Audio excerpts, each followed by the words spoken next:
나는 그날 깨달았습니다. 한국은 하늘을 지배하는 나라가 아니라 하늘을 멈출 수 있는 나라라는 걸. 복음이 하늘을 갈랐습니다.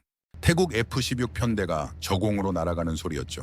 귀를 찢는 제트 엔진 소리가 국경선 전체를 뒤흔들었습니다. 그 순간 캄보디아 진지는 침묵했습니다. 단 한 대의 전투기도 뜨지 않았죠. 병사들은 참호 속에서 하늘을 올려다볼 뿐이었습니다. 구식 대공포를 겨누고 있었지만 그건 저항이 아니라 절망의 몸짓이었습니다. 리처드 하밀턴은 그 침묵 속에서 전쟁이 아닌 학살을 받습니다. 한쪽 하늘은 최신의 전투기로 가득했고 다른 쪽 하늘은 텅 비어 있었습니다. 이건 전투가 아니었습니다. 울방적인 압도였죠. 공중우세가 아니라 공중독점이었습니다. 25년간 전쟁을 분석해온 그의 경력으로도 이런 격차는 처음이었습니다. 나토 작전도 받고 중동 분쟁도 분석했습니다. 그러나 한쪽이 완전히 하늘을 잃은 전쟁은 본 적이 없었습니다. 캄보디아의 하늘은 존재하지 않았습니다.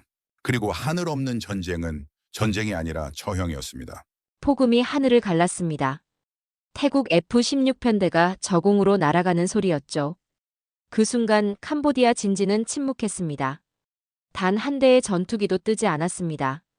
나는 그 침묵 속에서 전쟁이 아닌 학살의 예감을 느꼈습니다. 저는 리처드 하밀턴입니다. 영국 공군 전략 분석국에서 25년간 전쟁을 연구했죠. 지금은 싱가포르에 거주하며 국제안보연구소 객원 분석가로 일하고 있습니다. 공중전력, 그게 제 전문 분야입니다. 제트 엔진 소리만 들어도 기종을 구분할 수 있을 정도죠. 그런 제가 이번만큼은 믿을 수 없었습니다. 2024년 11월 UN 안보자문단 소속으로 태국 캄보디아 국경지대에 파견됐습니다. 800km에 걸친 국경선 전역에서 교전이 격화됐다는 보고를 받았죠. 처음엔 단순한 국경 분쟁이라 생각했습니다. 동남아에선 흔한 일이니까요. 그러나 현장은 제 예상을 완전히 벗어나 있었습니다. 도착하자마자 들린 건 포성이 아니었습니다. 하늘을 가르는 제트음이었죠. 태국 공군의 그리펜 전투기들이 편대를 이루어 날아가고 있었습니다. 스웨덴제 전투기죠. 낮게, 아주 낮게 비행하며 캄보디아 진지 상공을 압박했습니다. 그 비행 고도와 속도, 선의 각도만 봐도 이건 단순 정찰이 아니라 실전 공격 태세라는 걸 알 수 있었습니다. 쌍안경을 들어 캄보디아군 진지를 관찰했습니다. 병사들이 참호 속에서 하늘을 올려다보고 있었죠. 그들의 손엔 구식 고사포가 쥐어져 있었습니다. 중국제 23mm 대공포였습니다. 195년대 기술이죠. 그 무기로 현대식 전투기를 맞춘다는 건 사실상 불가능에 가까웠습니다. 총성이 울렸습니다. 캄보디아군이 대공사격을 시작한 겁니다. 포탄이 하늘로 날아갔지만 전투기는 너무 빨랐습니다. 포탄은 허공만 가르며 떨어졌죠. 그리펜은 유유히 선회하며 다시 돌아왔습니다. 마치 사냥감을 확인하는 맹금류처럼 말입니다. 그리고 폭격이 시작됐습니다. 정밀 유도폭탄이 떨어졌습니다. 캄보디아 진지 3곳이 연속으로 불길에 휩싸였죠. 연기가 피어올랐습니다. 비명소리는 들리지 않았습니다. 너무 멀었으니까요. 하지만 저는 알고 있었습니다. 그 안에 사람이 있다는 걸, 그리고 그들이 더 이상 살아있지 않다는 걸 말입니다. UN 관측관에게 캄보디아 공군의 위치를 물었습니다. 돌아온 답은 충격적이었습니다. 작동 가능한 전투기가 단 한 대도 없다는 것이었죠. 0대였습니다. 25년 동안 공중전을 분석해왔지만 이런 경우는 처음이었습니다. 한쪽은 최신의 전투기를 띄우고 다른 한쪽은 하늘 자체가 없는 전쟁이라니 말입니다. 보고서를 펼쳤습니다. 태국 공군 전력 목록이 나왔습니다. 그리펜 12대, F-16 53대, F-5 35대, 공격 헬기 AH-1 코브라 40대, 수송 헬기 UH-60 블랙호크 70대, 그리고 VT-4 전차 100대 이상. 숫자만 봐도 압도적이었지만 더 중요한 건 기술 격차였습니다. 캄보디아 쪽 자료를 확인했습니다. 전투기 0대. 헬기는 노후화로 대부분 비행 불가. 전차는 중국제 구형 59식과 소련제 T-54였습니다. 196년대 기술이죠. 포병도 대부분 견인식이었습니다. 현대전에서 이런 장비는 사실상 고철에 가까웠습니다. 수치는 명확했습니다. 이건 전쟁이 아니라 격차였습니다. 전투가 아니라 일방적인 처형이었죠. 해가 지고 있었습니다. 하늘은 붉게 물들었죠. 그러나 그 붉음이 석양 때문인지 불길 때문인지 구분할 수 없었습니다. 연기와 빛이 뒤섞인 지평선은 마치 지옥의 문턱처럼 보였습니다. 관측소로 돌아오는 내내 머릿속엔 한 가지 생각만 맴돌았습니다. 하늘 없는 전쟁이란 이런 것인가 하는 생각 말입니다. 밤이 됐습니다. 무전기에서 태국군 교신이 흘러나왔습니다. 암호화된 주파수였지만 일부는 해독 가능했죠. 작전 코드명, 좌표, 표적 정보들이 오갔습니다. 저는 습관적으로 그 내용들을 메모하며 작전 패턴을 분석하기 시작했습니다. 그때였습니다. 낯선 단어가 들렸습니다. KAI 시스템 정상 작동 중. 귀를 기울였습니다. 다시 들렸습니다. KAI 통신 모듈 연동 확인. KAI. 이게 뭔지 몰랐습니다. 태국 공군 장비 목록에 없는 암호명이었죠. 미국제도 아니었습니다. 스웨덴제도 아니었습니다. 나토 체계의 어떤 시스템과도 일치하지 않았습니다. 노트북을 열어 검색했습니다. 몇 가지 결과가 나왔습니다. 그중 하나가 눈에 들어왔습니다. KAI 코리아 에어로스페이스 인더스트리즈. 한국항공우주산업. 한국이었습니다.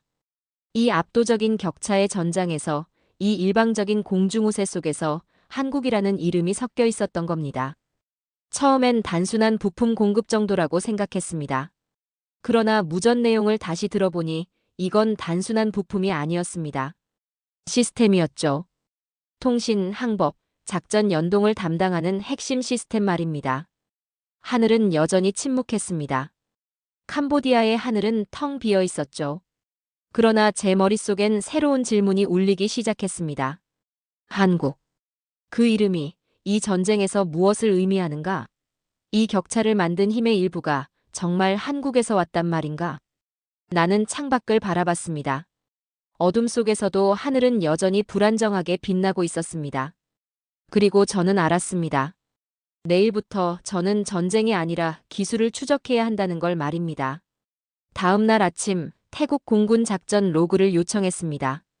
UN 관측단 자격으로 접근할 수 있는 자료는 제한적이었지만 기본적인 작전 기록과 통신 데이터는 확보할 수 있었습니다. 로그를 열어보는 순간 제 예상은 확신으로 바뀌었습니다. KAI라는 이름이 곳곳에 박혀 있었던 겁니다. 그리펜 전투기의 통신 모듈 작동 기록이었습니다. 항법 시스템 연동 로그도 있었죠. 그리고 조종석 디스플레이 인터페이스 업데이트 내역까지 전부 KAI 시스템이라는 암호명으로 표기되어 있었습니다. 이건 단순한 부품 공급이 아니었습니다. 전투기의 신경망 자체에 한국 기술이 통합되어 있었던 겁니다. 자료를 더 파고들었습니다. 태국 공군이 2019년부터 한국형 항공전자 훈련 시스템을 도입했다는 기록을 발견했습니다. 단순한 훈련 장비가 아니었습니다. 실전 작전 환경을 시뮬레이션하고 조종사의 반응 패턴을 분석하며 최적의 전술 옵션을 제시하는 통합 시스템이었죠. 그리고 그 시스템이 지금 이 전쟁터에서 실제로 작동하고 있었던 겁니다. 숫자를 확인했습니다. KAI 시스템이 적용된 편대의 작전 성공률이 일반 편대보다 38% 높았습니다. 통신 두절률은 절반 이하로 떨어졌죠. 조종사 반응 시간도 평균 4초 단축됐습니다. 이건 오차 범위가 아니었습니다. 명백한 기술 우위였죠. 나는 잠시 멈췄습니다. 25년간 서방 군사 기술을 신봉해왔던 제가 한국이라는 이름 앞에서 흔들리고 있었던 겁니다. 영국제도 아니고 미국제도 아니고 한국제라니 말입니다. 솔직히 말하자면 저는 한국을 부품 조립국 정도로 생각했습니다. 기술을 받아들여 조합하는 나라 정도로 말이죠. 그러나 지금 제 앞에 펼쳐진 데이터는 그게 완전히 틀렸다고 말하고 있었습니다. 오후 동료 분석관들과 브리핑이 있었습니다. 저는 KAI 시스템에 대한 예비 분석 자료를 공유했습니다. 반응은 예상대로였습니다. 회의적이었죠. 한 동료는 한국 기술이 아직 검증되지 않았다고 말했습니다. 다른 동료는 이건 단순한 하청 부품일 뿐이라고 일축했죠. 저는 처음으로 분노에 가까운 감정을 느꼈습니다. 검증되지 않았다고요? 지금 하늘이 증명하고 있지 않습니까? 숫자가 거짓말하지 않는데 왜 당신들의 편견은 숫자보다 강한 겁니까? 그러나 저는 침묵했습니다. 감정적으로 반응하면 신뢰를 잃을 테니까요. 대신 더 많은 데이터를 모으기로 결심했습니다. 저녁 캄보디아 난민촌을 방문했습니다. 폭격을 피해 피난 온 사람들이 모여 있었죠. 그곳에서 한 노병을 만났습니다. 60대 중반으로 보이는 그는 과거 캄보디아 공군 정비병이었다고 했습니다. 그의 눈빛은 텅 비어 있었습니다. 그가 말했습니다. 자신들에겐 하늘이 없다고 말이죠. 전투기가 없는 게 아니라 하늘 자체가 없다는 표현이었습니다. 적의 전투기가 뜨면 그들은 단지 땅에 엎드려 기도할 뿐이라고 했습니다. 총을 쏠 수도 있지만 그건 희망이 아니라 절망의 몸부림일 뿐이라고 말이죠. 그 말이 제 가슴을 찔렀습니다. 하늘이 없는 병사들은 아무리 용감해도 희생자일 뿐이었습니다. 전쟁이란 게 원래 그렇습니다. 기술 격차가 곧 생사의 격차가 되는 거죠. 그리고 지금 태국의 하늘엔 한국의 손길이 닿아 있었고 캄보디아의 하늘은 텅 비어 있었습니다. 숙소로 돌아와 다시 자료를 펼쳤습니다. KAI 코리아 에어로스페이스 인더스트리즈 한국항공우주산업 그 이름을 반복해서 읽었습니다. 이 작은 이름이 왜 전황의 균형을 바꾸고 있는가? 어떻게 스웨덴제 전투기의 성능을 끌어올릴 수 있었던 건가? 메모를 남겼습니다. KAI 이 기술의 기원을 찾아야 한다. 단순한 호기심이 아니었습니다. 이건 전쟁을 이해하는 새로운 방식이었죠. 과거엔 무기의 숫자와 화력으로 전쟁을 분석했습니다. 그러나 이젠 달랐습니다. 기술의 통합, 시스템의 효율, 그리고 그것을 설계한 나라의 철학까지 봐야 했던 겁니다. 창밖을 바라봤습니다. 밤하늘엔 별이 빛나고 있었습니다. 그러나 저는 알고 있었습니다. 이 하늘 위로 언제든 전투기가 날아갈 수 있다는 걸 말이죠. 그리고 그 전투기 안에 한국의 기술이 살아 숨쉬고 있다는 걸 말입니다. 나는 이제 이 전쟁을 다른 눈으로 보기 시작했습니다. 이건 단순한 국경 분쟁이 아니었습니다. 기술의 대화였죠. 그리고 그 대화 속에서 한국이라는 이름이 점점 더 크게 울리고 있었습니다. 사흘째 아침, 태국 공군 본부 방문 허가가 떨어졌습니다. 방콕 외곽의 돈무앙 공군 기지였습니다. 유엔 자문관 자격으로 작전 데이터 검증 차원의 방문이었죠. 표면적으론 그랬습니다. 그러나 제 진짜 목적은 따로 있었습니다. KAI 시스템의 실체를 직접 확인하는 것 말입니다. 기지에 도착하자 경납고가 보였습니다. 그리펜 전투기 6대가 줄지어 서 있었죠. 정비병들이 기체 점검을 하고 있었습니다. 저는 한 대에 다가갔습니다. 조종석 측면을 살폈죠. 그리고 발견했습니다. 작은 명판이 붙어 있었습니다. KAI 통합항전 시스템. 한글과 영문이 함께 새겨져 있었습니다. 이건 단순한 부품 스티커가 아니었습니다. 정식 통합 시스템이라는 증거였죠. 제 손이 그 명판을 스쳤습니다. 차갑고 단단한 금속이었습니다. 그러나 그 안에 담긴 기술은 이 전쟁의 흐름을 바꾸고 있었던 겁니다. 작전실로 안내됐습니다. 태국 공군 소령 한 명이 저를 맞았습니다. 그는 KAI 시스템 운용 책임자였죠. 간단한 인사 후 저는 시스템의 실제 성능에 대해 물었습니다. 그가 모니터를 켰습니다. 화면에 작전 데이터가 떴습니다. 최근 3개월간의 출격 기록이었죠. KAI 시스템이 적용된 편대와 그렇지 않은 편대의 비교 데이터였습니다. 숫자는 명확했습니다. 시스템 적용 편대의 표적 명중률은 42% 높았습니다. 통신 안정성은 63% 향상됐죠. 조종사 피로도는 오히려 20% 감소했습니다. 소령이 말했습니다. 한국 기술 없이는 이 정도 정확도를 낼 수 없었을 거라고 말이죠. 특히 실시간 데이터 통합 기능이 결정적이었다고 했습니다.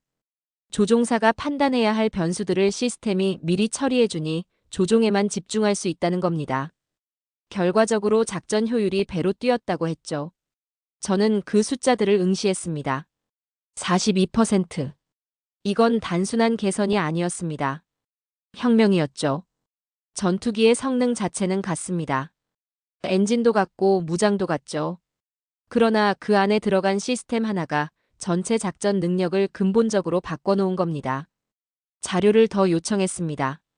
한국 측 기술진과의 협력 기록도 확인할 수 있었습니다.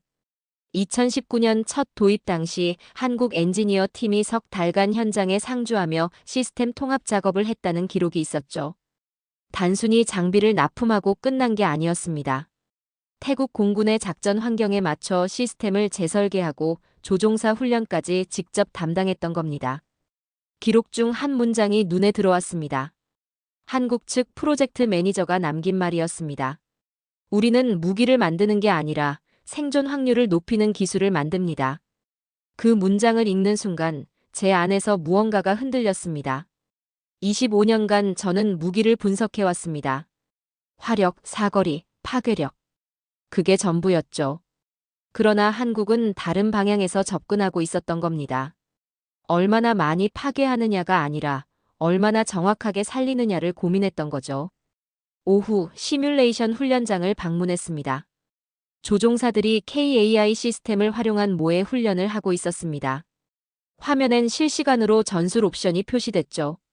최적 공격 각도, 회피 경로, 연료 소비 예측까지 전부 시스템이 계산해서 보여줬습니다. 조종사는 그중 최선의 선택을 고르기만 하면 됐죠. 한 젊은 조종사가 훈련을 마치고 나왔습니다. 그의 표정은 편안했습니다. 저는 물었습니다. 시스템이 실제로 도움이 되냐고 말이죠. 그가 고개를 끄덕였습니다. 과거엔 모든 걸 혼자 판단해야 했지만 이제는 시스템이 옵션을 제시해주니 훨씬 안정적으로 비행할 수 있다고 했습니다. 특히 야간 작전이나 악천후 상황에선 생명줄이나 다름없다고 말이죠. 저는 그 말을 곱씹었습니다. 생명줄. 맞는 표현이었습니다. 이 기술은 단순히 전투를 효율적으로 만드는 게 아니었습니다. 조종사의 생존율을 높였던 겁니다. 그리고 그 결과 민간인 피해도 줄었죠. 정확한 타격은 불필요한 폭격을 줄이니까요. 숙소로 돌아오는 차 안에서 저는 창밖을 바라봤습니다. 방콕의 저녁 하늘은 맑았습니다. 그 하늘 어딘가에서 한국의 기술이 작동하고 있었죠. 보이지 않지만 분명히 존재하는 힘이었습니다. 그날 밤 저는 보고서를 다시 쓰기 시작했습니다. 제목을 바꿨습니다. 태국 캄보디아 분쟁의 기술적 불균형, 한국 항공전자 시스템의 역할. 기존 보고서는 단순히 군사력 격차를 나열했습니다. 그러나 새로운 보고서는 달랐습니다. 기술이 어떻게 균형을 만들고 그 균형이 어떻게 전장을 바꾸는지를 분석했죠. 그리고 그 중심에 한국이 있다는 걸 명확히 기록했습니다. 마지막 문장을 적었습니다. 한국은 동남아의 공중 균형을 만든 보이지 않는 손이다. 키보드에서 손을 뗐습니다. 이건 제 경력에서 가장 중요한 보고서가 될 것 같았습니다. 그리고 동시에 가장 논란이 될 보고서이기도 했죠. 서방 중심의 방산 분석 체계에서 한국을 이렇게 평가한다는 건 파격적이었으니까요. 그러나 저는 확신했습니다. 숫자가 거짓말하지 않았으니까요. 한국은 기술로 균형을 만들고 있었습니다. 그리고 나는 이제 그 진실을 증언할 준비가 되어 있었습니다. 보고서를 런던 본부에 제출한 건 일주일 후였습니다. 화상회의가 잡혔습니다. 영국 국방부 분석팀 고위급 인사들이 참석했죠. 저는 화면 너머로 그들의 표정을 읽을 수 있었습니다. 회의적이었습니다. 보고서 제목을 읽는 순간부터 이미 결론을 내린 듯한 얼굴들이었죠. 회의가 시작됐습니다. 제 발표가 끝나자마자 질문이 쏟아졌습니다. 한국 기술이 정말 그 정도 영향을 미쳤느냐는 것부터 데이터 신뢰성에 대한 의심까지 나왔죠. 한 선임 분석관은 한국을 부품 조립국이라고 표현했습니다. 기술 강국이라는 표현은 과장이라고 했죠. 저는 숫자를 제시했습니다. 42%의 명중률 향상, 63%의 통신 안정성 증가. 객관적인 데이터였습니다. 그러나 그들은 고개를 저었습니다. 다른 변수가 있을 거라고 했죠. 조종사 숙련도 차이일 수도 있고 기상 조건의 영향일 수도 있다고 말했습니다. 그 순간 저는 처음으로 목소리를 높였습니다. 25년 동안 전쟁을 봐왔다고, 그리고 이번엔 기술이 전쟁을 이겼다고 말했습니다. 제 목소리가 떨렸습니다. 분노 때문이 아니었습니다. 답답함 때문이었죠. 진실이 눈앞에 있는데 아무도 보려 하지 않았으니까요. 회의는 결론 없이 끝났습니다. 보고서는 추가 검증이 필요하다는 이유로 반려됐죠. 사실상 기각이었습니다. 화면이 꺼진 후 저는 한참 동안 멍하니 앉아 있었습니다. 25년 경력이 한순간에 의심받는 기분이었습니다. 메일함을 열었습니다. 동료 분석관 한 명이 보낸 메시지가 있었습니다. 내용은 짧았습니다. 자료 조작 의혹이 제기될 수 있으니 조심하라는 경고였죠. 저는 화면을 응시했습니다. 자료 조작이라고요? 제가 25년간 쌓아온 신뢰가 한국이라는 이름 하나 때문에 무너지고 있었던 겁니다. 그날 밤 잠을 이룰 수 없었습니다. 창밖을 바라보며 생각했습니다. 진실보다 오래된 편견이 있다는 걸 말이죠. 서방 중심의 군사 분석 체계에서 한국은 여전히 변방이었던 겁니다. 아무리 숫자가 증명해도 아무리 현장이 말해도 그들은 듣지 않았습니다. 다음 날 다시 캄보디아 국경으로 향했습니다. 런던의 회의실이 진실을 외면한다면 저는 현장에서 더 많은 증거를 찾기로 했습니다. 난민촌을 다시 방문했죠. 그곳에서 한 현지 장교를 만났습니다. 그는 최근 태국군과의 교전에서 살아남은 몇 안 되는 생존자였습니다. 그에게 물었습니다. 태국군의 공격이 얼마나 정확했느냐고 말이죠. 그가 대답했습니다. 과거와는 달랐다고 했습니다. 예전엔 넓은 지역을 무차별 폭격했지만 최근엔 정확히 군사시설만 타격한다고 했죠. 덕분에 인근 병원은 무사했다고 말했습니다. 저는 메모했습니다. 정밀 타격, 민간 시설 보호. 이건 우연이 아니었습니다. KAI 시스템의 정확도가 불필요한 피해를 줄였던 겁니다. 역설적이게도 한국 기술이 적군의 생명까지 구하고 있었던 거죠. 더 많은 데이터를 모았습니다. 태국 공군의 KAI 시스템 작동 로그를 재분석했습니다. 교전 시간대별 통신 기록, 표적 선정 패턴, 무장 사용 효율까지 전부 확인했죠. 모든 지표가 같은 결론을 가리키고 있었습니다. 이 기술이 전장의 규칙을 바꿨다는 것 말입니다. 일주일 후 저는 보충 자료를 작성했습니다. 현장 인터뷰, 추가 데이터 분석, 교차 검증 결과까지 포함했죠. 분량은 이전 보고서의 2배가 됐습니다. 그리고 다시 런던에 송부했습니다. 답장은 오지 않았습니다. 일주일이 지나도 2주일이 지나도 아무 연락이 없었죠. 저는 알았습니다. 그들이 제 보고서를 묵살하기로 결정했다는 걸 말이죠. 진실이 불편하면 침묵으로 덮는 겁니다. 그게 조직의 방식이었습니다. 그러나 저는 멈추지 않았습니다. 진실이 무시당할 때 그것은 가장 강한 무기가 된다는 걸 알았으니까요. 나는 더 이상 관찰자가 아니었습니다. 증인이 되기로 결심했죠. 3주째 현장에 변화가 일어나기 시작했습니다. 태국군이 한국 기술진과 함께 군수지원단을 편성했다는 소식이 들렸습니다. 전선 후방 지역의 통신망 복구 작업이 시작됐다는 것이었죠. 저는 즉시 그 현장으로 향했습니다. UN 관측관 자격으로 인도적 지원 활동을 모니터링한다는 명목이었습니다. 국경 인근 마을에 도착했을 때 이미 작업이 진행 중이었습니다.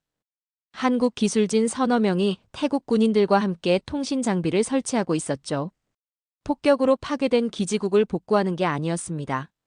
아예 새로운 전술 통신망을 구축하고 있었던 겁니다. 가까이 다가가 작업을 지켜봤습니다. 그들은 부품 수리보다 피난민 통신 연결을 우선하고 있었습니다. 병원과 난민 캠프를 먼저 연결하고 그 다음 지휘본부를 연결했죠. 일반적인 군사작전이라면 지휘부가 최우선입니다. 그러나 그들의 우선순위는 달랐습니다. 생존이 먼저였던 겁니다. 한 기술진이 안테나를 조정하고 있었습니다. 그의 손놀림은 정확했습니다. 몇 차례 각도를 조절하더니 신호 강도를 확인했죠. 그리고 고개를 끄덕였습니다. 연결됐다는 신호였습니다. 순간 인근 병원에서 환호성이 들렸습니다. 끊어졌던 통신이 복구된 겁니다. 의료진이 밖으로 뛰어나왔죠.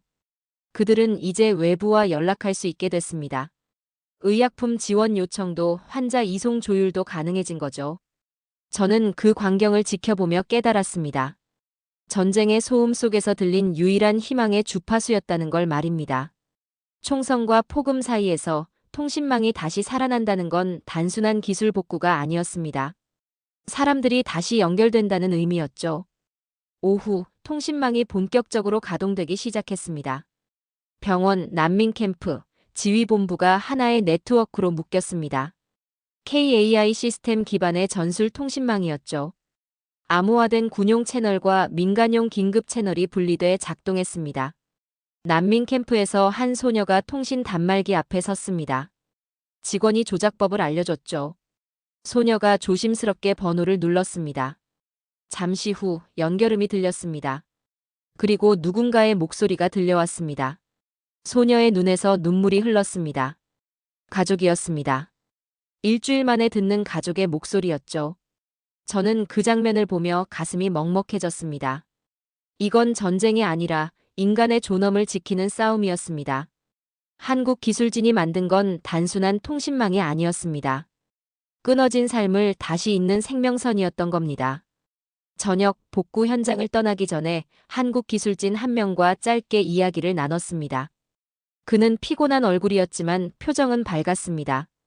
제가 물었습니다. 왜 군사시설보다 민간시설을 먼저 복구하느냐고 말이죠. 그가 답했습니다. 전쟁은 끝나지만 사람들의 삶은 계속된다고, 그래서 연결을 먼저 복구하는 게 중요하다고 했습니다. 그 말이 제 머릿속에 오래 남았습니다. 기술의 목적이 파괴가 아니라 복원이라는 철학이었죠.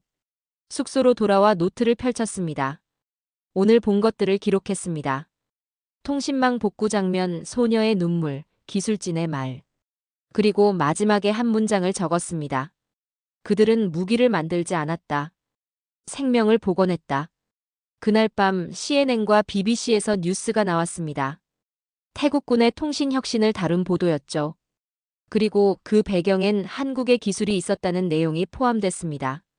제 보고서가 비록 런던 본부에선 묵살됐지만 현장의 진실은 언론을 통해 세상에 알려지기 시작했던 겁니다. 저는 화면을 보며 조용히 미소 지었습니다. 진실은 결국 드러나는 법이었습니다. 그리고 이제 세상이 한국을 보기 시작했습니다. 단순한 기술 공급국이 아니라 생명을 지키는 기술을 가진 나라로 말이죠. 나는 그 순간 기술이 기적이 될 수 있음을 믿게 됐습니다. 숫자와 데이터로만 보던 전쟁이 이제는 사람과 희망으로 보이기 시작했던 겁니다. 한국 기술에 대한 보도가 나간 지 사흘 후 상황이 급변했습니다. 일부 서방 언론이 논조를 바꾸기 시작했던 겁니다. 태국군의 과도한 공세를 가능케 한 것이 한국 기술이라는 주장이었죠. 한국이 전쟁을 부추겼다는 비난 여론이 확산됐습니다. 프랑스의 한방산 전문지는 KAI 시스템이 지역 불안정을 조장했다고 보도했습니다. 저는 그 기사를 읽으며 분노했습니다. 이건 진실의 왜곡이었습니다. 한국 기술이 만든 건 공격 능력이 아니라 정밀도였습니다. 오히려 민간인 피해를 줄였죠. 그러나 언론은 그 부분을 생략했습니다. 센세이셔널한 제목만 뽑아낸 겁니다. 며칠 후 더 심각한 일이 벌어졌습니다. 경쟁국 방산 기업들이 KAI 기술 유출 의혹을 제기한 겁니다. 한국이 불법적으로 서방 기술을 복제했다는 주장이었죠. 증거랍시고 제시한 건 몇 장의 기술 문서였습니다. 문서 형식과 코드 구조가 유사하다는 이유였습니다. 저는 즉시 그 문서들을 분석했습니다. 25년간 쌓아온 경험으로 볼 때 뭔가 이상했습니다. 문서 메타데이터를 확인했죠. 생성 날짜가 조작돼 있었습니다. 원본 파일이 아니라 누군가 편집한 파일이었던 겁니다. 저는 확신했습니다. 이건 조작된 증거라는 걸 말이죠. 그러나 언론은 이미 그 주장을 받아들인 상태였습니다. 유럽의 주요 방산 업체들이 한국 기술에 대한 재조사를 요구했습니다. 정치적 압력이 작동하기 시작했던 겁니다. 누군가 한국의 부상을 막고 싶어 했습니다. 그리고 진실을 덮으려 했죠. 그날 저녁 메일 한 통이 도착했습니다. 발신자는 익명이었습니다. 내용은 간단했습니다. 보고서를 철회하라는 경고였죠. 아니면 경력을 잃게 될 거라는 협박이 포함돼 있었습니다. 저는 화면을 응시했습니다. 손이 떨렸습니다. 두려움 때문이 아니었습니다. 분노 때문이었죠. 25년간 쌓아온 신뢰가 진실을 말했다는 이유로 위협받고 있었습니다. 조직은 저를 지켜주지 않았습니다. 동료들은 침묵했죠. 저는 완전히 고립됐습니다. 그러나 동시에 명확해졌습니다. 이 싸움은 이제 제 개인의 문제가 아니라 진실 자체를 지키는 문제라는 걸 말이죠. 사직서를 작성하기 시작했습니다. 그러나 제출하진 않았습니다. 대신 다른 결심을 했죠. 결정적 증거를 확보하기로 말입니다. 조작된 문서로 진실을 덮을 순 없었습니다. 진짜 계약서, 진짜 기술 문서, 진짜 라이선스 기록을 찾아야 했습니다. 태국 공군 데이터 서버에 접근 권한을 요청했습니다. 유엔 자문관 자격으로 공식 감사를 진행한다는 명목이었죠. 승인이 떨어지는데 일주일이 걸렸습니다. 그 일주일 동안 저는 매일 밤 잠들지 못했습니다. 만약 증거를 찾지 못한다면 제 경력은 끝나는 겁니다. 그러나 진실을 포기할 순 없었습니다. 마침내 서버 접근이 허가됐습니다. 저는 밤새 데이터를 뒤졌습니다. 수천 개의 파일을 하나씩 확인했죠. 그리고 새벽 4시 찾아냈습니다. KAI와 태국 공군 간의 정식 라이선스 계약서였습니다. 2018년 체결된 합법적 계약이었죠. 모든 기술 이전이 정식 절차를 거쳤다는 증거였습니다. 계약서엔 세부 내용도 포함돼 있었습니다. 기술 사양, 개발 일정, 지적재산권 보호 조항까지 전부 명시돼 있었죠. 이건 복제나 유출이 아니었습니다. 정당한 협력이었던 겁니다. 저는 그 파일을 복사했습니다. 그리고 백업까지 만들었죠. 해가 떴습니다. 창밖으로 방콕의 아침 하늘이 보였습니다. 저는 피곤했지만 마음은 가벼웠습니다. 증거를 확보했으니까요. 이제 남은 건 결단이었습니다. 이 진실을 세상에 알릴 것인가, 아니면 침묵할 것인가 말이죠. 저는 국제기자회견을 요청하는 메일을 작성했습니다. 유엔 본부와 주요 언론사에 동시 발송했죠. 제목은 간단했습니다. 태국 캄보디아 분쟁의 진실, 한국 기술에 대한 왜곡된 보도에 관하여. 발송 버튼을 누르는 순간 손이 떨렸습니다. 이제 돌이킬 수 없었습니다. 저는 조직과 결별하는 겁니다. 경력을 걸고 진실을 택하는 거죠. 그러나 후회는 없었습니다. 나는 경력을 잃을지언정 진실은 잃지 않을 겁니다. 한국의 기술은 전쟁을 부추기지 않았습니다. 그것은 생명을 구했죠. 그리고 나는 그 사실을 증명할 겁니다. 기자회견 날짜가 잡혔습니다. 방콕 유엔 사무소 브리핑룸이었습니다. 회견 이틀 전부터 언론의 관심이 쏟아지기 시작했습니다. 영국 출신 베테랑 분석가가 한국 기술을 옹호한다는 소식이 퍼졌죠. 일부는 저를 망상가라고 불렀습니다. 다른 일부는 돈을 받았을 거라고 의심했죠. 저는 그 모든 말들을 침묵으로 견뎠습니다. 진실은 말이 아니라 증거로 말하는 법이니까요. 회견 당일 아침 거울을 봤습니다. 피곤한 얼굴이었습니다. 25년 경력의 무게가 어깨를 짓눌렀죠. 그러나 눈빛만은 흔들리지 않았습니다. 오늘 저는 분석가가 아니라 증인으로 서는 겁니다. 브리핑룸에 도착했습니다. 이미 수십 명의 기자가 자리를 채우고 있었습니다. 카메라 플래시가 쉴 새 없이 터졌죠. 저는 단상에 올랐습니다. 마이크 앞에 섰습니다. 그리고 첫 문장을 시작했습니다. 나는 25년 동안 전쟁을 분석했습니다. 하지만 오늘 나는 인간을 이야기하려 합니다. 브리핑룸이 조용해졌습니다. 저는 준비한 자료를 스크린에 띄웠습니다. KAI 시스템 작동 로그였습니다. 최근 3개월간의 태국 공군 작전 데이터였죠. 명중률, 생존율, 민간인 피해율이 그래프로 표시됐습니다. 숫자는 명확했습니다. KAI 시스템 도입 후 표적 명중률은 42% 상승했습니다. 그러나 민간인 피해율은 오히려 65% 감소했죠. 이건 단순한 무기 강화가 아니었습니다. 정밀도 향상이 불필요한 살상을 막았던 겁니다. 다음 자료를 띄웠습니다. 한국과 태국 간의 정식 라이선스 계약서였습니다. 2018년 체결된 합법적 문서였죠.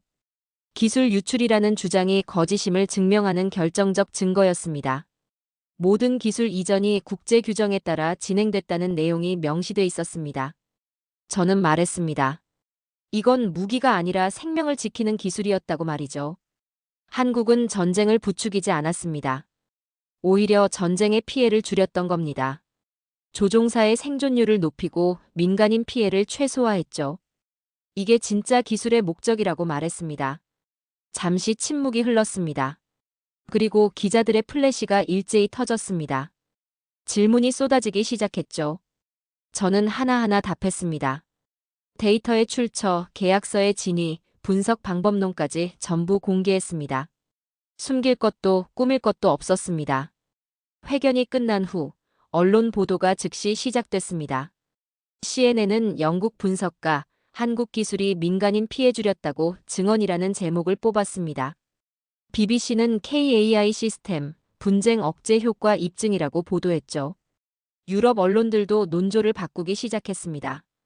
그날 오후 극적인 일이 벌어졌습니다. 태국 공군의 그리펜 편대가 캄보디아 국경 상공을 선회하고 있었습니다. 정례 정찰 비행이었죠. 그러나 지상에서 캄보디아군의 대공 사격이 시작됐습니다. 긴장이 고조됐던 겁니다. 일촉즉발의 상황이었습니다. 그때 KAI 시스템을 통해 긴급 통신이 들어왔습니다.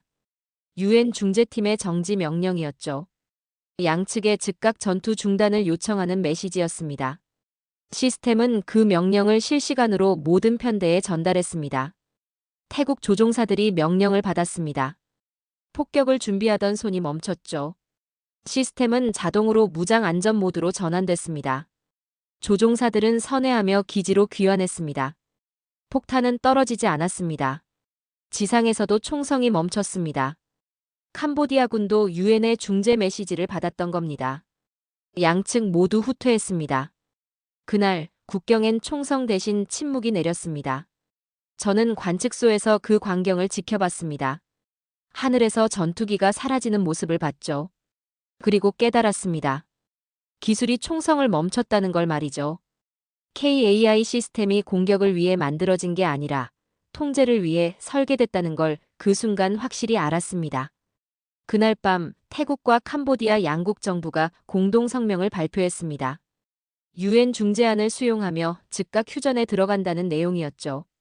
전쟁이 끝난 겁니다. 적어도 당분간은 말이죠. 저는 창밖을 바라봤습니다. 밤하늘은 고요했습니다. 제트 엔진 소리도 폭음도 들리지 않았죠. 대신 바람 소리만 들렸습니다. 평화로운 바람 소리였습니다. 나는 그날 처음으로 전쟁이 아닌 평화의 비행음을 들었습니다. 아니, 정확히 말하면 침묵을 들었죠. 그리고 그 침묵이 한국의 기술이 만든 선물이라는 걸 알았습니다. 휴전이 성립된 지 한 달이 지났습니다. 국경선은 고요했습니다. 양측 모두 병력을 후퇴시켰죠. UN 평화유지군이 완충지대를 관리하기 시작했습니다. 전투기가 날아다니던 하늘엔 이제 새들만 날았습니다. 폭격으로 불타던 마을들엔 사람들이 하나둘 돌아오기 시작했죠. 저는 그 변화를 지켜봤습니다. 전쟁 분석가로 25년을 살아왔지만 평화를 목격하는 건 처음이었습니다. 이상하게 들릴지 모르지만 전쟁의 끝을 본 적이 없었던 겁니다. 항상 진행 중인 분쟁을 분석했고 데이터를 정리했으며 보고서를 작성했죠. 그러나 끝을 본 적은 없었습니다. 태국과 캄보디아 양국 정부는 공식 협상 테이블에 앉았습니다. 국경 획정 문제를 평화적으로 해결하기로 합의했죠. 그 협상장 한편에 KAI 시스템을 활용한 통신 채널이 설치됐습니다. 양국이 실시간으로 정보를 공유하며 오해를 줄이기 위해서였습니다. 전쟁을 막던 기술이 이제 평화를 유지하는 도구가 된 겁니다. 국제사회의 반응도 바뀌었습니다. 한국 기술에 대한 재평가가 시작됐죠. 유럽 몇몇 국가가 KAI 시스템 도입을 검토하기 시작했습니다. 스웨덴이 먼저 공식 문의를 보냈고 폴란드가 뒤를 이었죠. 인도와 필리핀도 관심을 표명했습니다.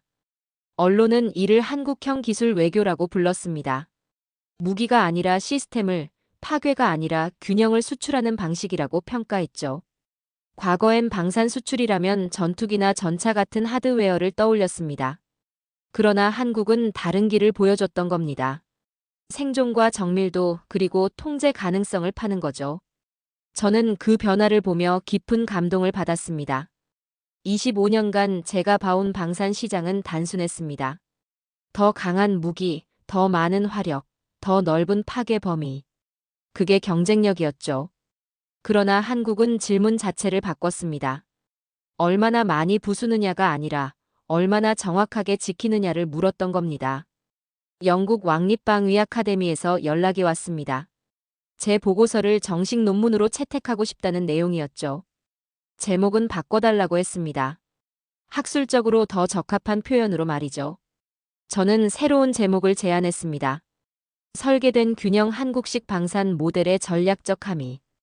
영문으로는 밸런스 바이 디자인 더 코리언 웨이였습니다. 학회는 즉시 승인했습니다. 논문은 다음 달 학술지에 게재될 예정이었죠. 25년 경력의 정점이 될 논문이었습니다. 그리고 동시에 제 시각을 완전히 바꾼 논문이기도 했습니다. 어느 날 저녁 태국 해안을 찾았습니다. 안다만해가 보이는 조용한 해변이었죠. 파도 소리만 들렸습니다. 저는 모래 위에 앉아 하늘을 바라봤습니다. 석양이 지고 있었습니다. 하늘은 붉게 물들었죠.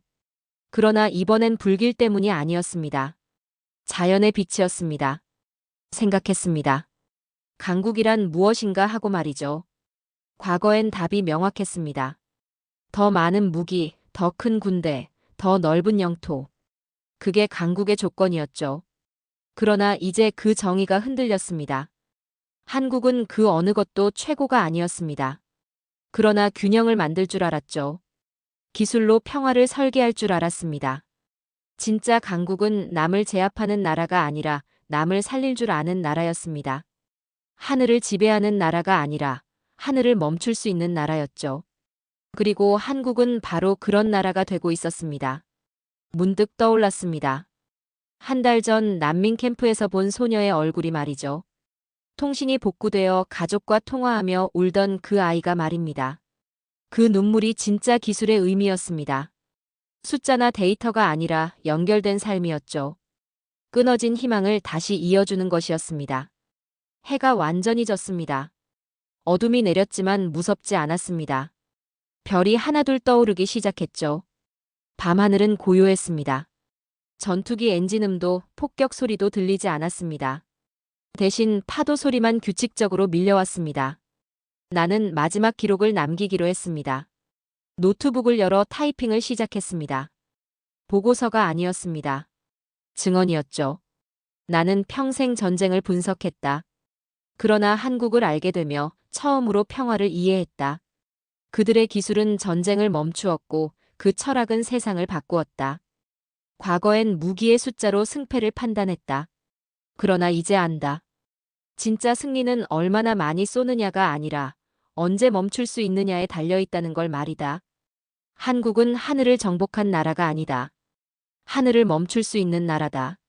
그리고 나는 그 순간의 증인이었다. 타이핑을 멈췄습니다. 파일을 저장했죠. 그리고 노트북을 닫았습니다. 더 이상 쓸 말이 없었습니다. 진실은 다 기록됐으니까요. 바람이 불었습니다. 따뜻한 바람이었습니다. 저는 눈을 감았습니다. 그리고 들었습니다. 침묵의 소리를 말이죠. 전쟁이 없는 하늘의 소리를 말입니다. 그 소리가 한국이 만든 기적이었습니다. 나는 이제 보고서를 쓰지 않습니다. 대신 증언합니다. 기술이 평화가 될 수 있다는 것을, 한국이 그것을 증명했다는 것을 말이죠. 그리고 그 증언은 제 인생에서 가장 중요한 기록으로 남을 겁니다. 하늘을 올려다봤습니다. 별들이 빛나고 있었습니다. 그 별빛 아래 저는 조용히 미소 지었습니다. 세상은 변하고 있었습니다. 그리고 한국은 그 변화의 중심에 서 있었습니다.